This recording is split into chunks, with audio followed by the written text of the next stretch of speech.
Hola, ¿cómo están? Bienvenidos. Hoy vamos a hablar acerca de lo que son las leyes de reflexión y para eso tenemos a la científica aquí presente, la señorita Marie, que nos va a decir la historia de la ley de la reflexión y su definición en específico. Muchas gracias por estar aquí, señorita. Entonces, díganos, por favor, ¿cuál es la historia de la reflexión? Sí, sí, señorita. Muchas gracias por haberme invitado. Bueno, vamos a hablar de la historia de la reflexión. Se dice que uno de los personajes más influyentes fue el señor Fermat, nacido en el año 1601 en Francia. Este señor realmente, si nos damos de cuenta, fue incluso muy reconocido porque algunos decían que era el padre del cálculo. Tuvo mucha influencia en el campo matemático y fue un gran aporte para lo que fue tanto la ley de la reflexión como la reflexión. De hecho, en el año 1657, él es el que recopila todas las leyes de reflexión ya antes propuestas por antiguos autores. Él es el que logra recopilarlas en la ley de la reflexión y él mismo crea la ley de Fermat, que creo que uno de tus entrevistadores va a hablar más adelante de eso. Este señor, como ya lo dije, fue muy influyente, uno de los personajes más influyentes en el siglo XVII. Ok, señorita, gracias. Dígame, entonces, según estos científicos, ¿qué era lo que ellos proponían? Señorita, bueno, mira, lo que pasa es que el señor Fermat nos dio una definición muy clara de lo que fue la ley de la luz.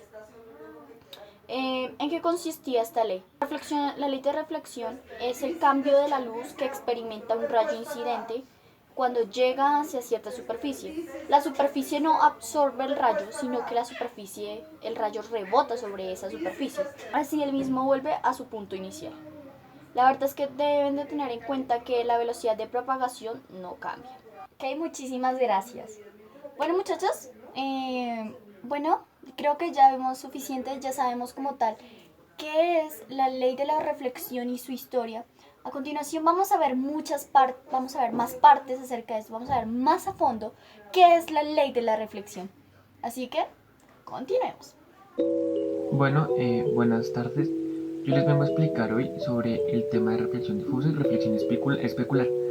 Les voy a mostrar las diapositivas para poder explicarles mejor. Los tipos de reflexión. Bueno, la reflexión es cuando la onda de luz choca contra un material y este no deja que la luz o la onda de luz perfore o penetre o lo atraviese para que la luz siga con su trayectoria normal, sino que choca, genera la reflexión. ¿Cuál es la reflexión difusa y la reflexión especular? La reflexión difusa es cuando el medio de propagación, recordemos que la reflexión pues, depende 100% y depende en un máximo a su medio de propagación, y si este no está bien pulido, si este es una superficie rugosa donde no es pareja, al momento de que la onda de luz choque contra este objeto, los rayos van a ser disparados hacia todo lado. Por ende, no va a haber una reflexión adecuada y el objeto o la luz, al momento de que choque contra el material, la imagen que va a traer con ella no se va a ver bien, sino se va a ver distorsionada. La reflexión especular es cuando hace referencia a espejo, por eso se llama especular. Es cuando el medio de propagación es pulimentado, o bueno, es pulimentado en una gran mayoría de veces, pero cuando no lo o sea, su superficie debe tener obstrucciones demasiado pequeñas, cosas que la onda de luz, o sea, que la obstrucción no sea más grande, o sea, no sea más grande que la onda de luz. Con eso la onda de luz no va a tener problemas al momento de chocar contra ella y sí poder seguir su trayectoria.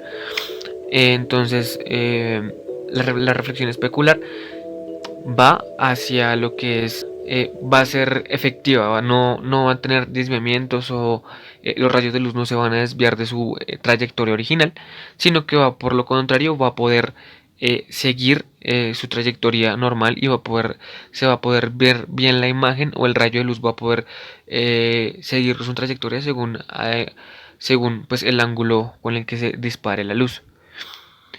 La reflexión acoplada compleja. Esto es de más que todo se ve por como lo podemos ver acá en la burbuja de jabón. Esta reflexión invierte la figura, o sea, la figura que se está viendo o la figura que se está reflejando la invierte, y aparte de eso la ve, o sea, se ve de su mismo punto de origen. Sí, o sea, no importa el ángulo donde la luz vaya, se va a ver se va a ver desde su punto de origen, y la figura se va a ver inversa, se va a ver al revés. Eso es todo. Los dejo con mi compañera. Bueno, pues yo les voy a hablar de las fórmulas. La verdad es que la reflexión de la luz no tiene como unas fórmulas como tal, sino que a partir de diferentes ángulos vamos a hallar como la solución para estos ejercicios. Las fórmulas, pero pues para la reflexión de la luz no hay como tal unas fórmulas establecidas, sino que por medio de los ángulos toca hallar todo. Bueno, algo que tenemos que saber es que el rayo incidente es el que pega en la superficie y se produce el rebote, que sería el rayo reflejado. Y a partir de este se formaría el ángulo de incidencia y el ángulo de reflexión. Y una de las características principales es que el ángulo de incidencia es igual al ángulo de reflexión. Es una de las características muy importantes de la reflexión de la luz. Las posiciones de frente de la onda al cabo de un cierto tiempo se calculan trazando circunferencias de radio en ondas situadas en varios puntos del frente de la onda inicial. Mi nombre es Sebastián Aranda y voy a presentarles las características de las leyes de la reflexión de la luz.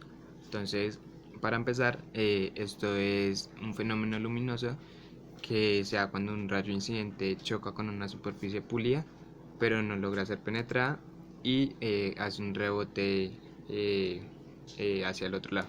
Entonces, pues para explicar un poco mejor, este es un ejemplo. Bueno, acá podemos ver como el rayo incidente choca con la superficie pulida, pero no puede ser pues penetrada, lo cual hace un rebote y, como podemos ver, se traza una línea vertical, la cual se le denomina la normal, ¿sí? Entonces, pero entre el ángulo incidente y el rayo luminoso se va a formar un ángulo que debe ser igual. A este ángulo incidente se le denomina con la letra I, y al rayo reflejado se le denomina con la letra R. Bueno, yo vengo acá a explicar lo que es la ley de Farman. Prácticamente el referente que tenemos sobre la ley de Farman es que el trayecto seguido por la luz al propagarse de un punto a otro es tal que el tiempo empleado en recorrerlo es estacionario.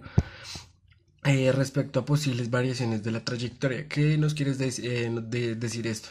Prácticamente lo que nos quieres decir es que la luz al propagarse de un punto a otro llega a tener un tiempo estacionario, que significa que el tiempo no es igual, ¿sí? Y tiene posibles variaciones, y esto puede llegar a generar variaciones en la trayectoria.